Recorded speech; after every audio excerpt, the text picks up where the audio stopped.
Hey, good afternoon, everybody.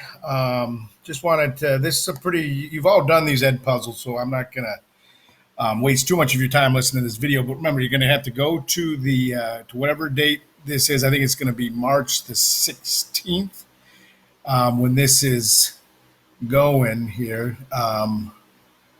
Let me double check that. Yeah, March 16th. So, March 16th, you'll go to that folder. It'd be a Tuesday, and then you'll see an ed puzzle thing, and it'll come up and it'll be this. And the what you really want to make sure you understand is how do we change the Constitution or amend the Constitution? And then specifically, this TED Talk is asking the question, why is it so hard to amend it? Why is it so difficult to change it? So that's pretty much all you're going to be going through, and it's going to talk about a couple of things that you got to make sure you know the difference of. There's the federal government, which has a House of Representatives and a Congress. And I'm going to play a little bit of the video here just to kind of make it easier for you to understand what I'm talking about.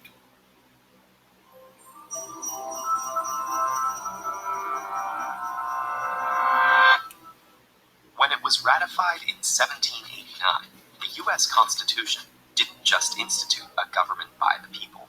It provided a way for the people to alter the Constitution itself.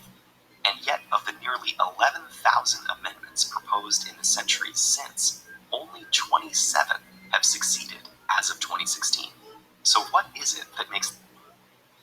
So what does the amendment process allow us to do to our Constitution? And then you'll go through that. You can always rewatch. I'm going to skip it just because I don't want to give the answer. And I think you can come back to it, but I wouldn't skip. I would rewatch.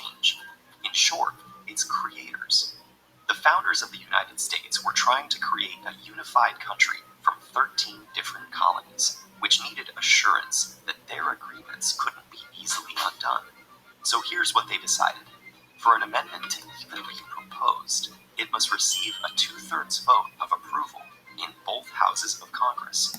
Okay, so a proposal, remember, is that isn't actually changing it. That's just saying, hey, we'd like to change it, and then we propose it. And there's two different groups that they talk about in this.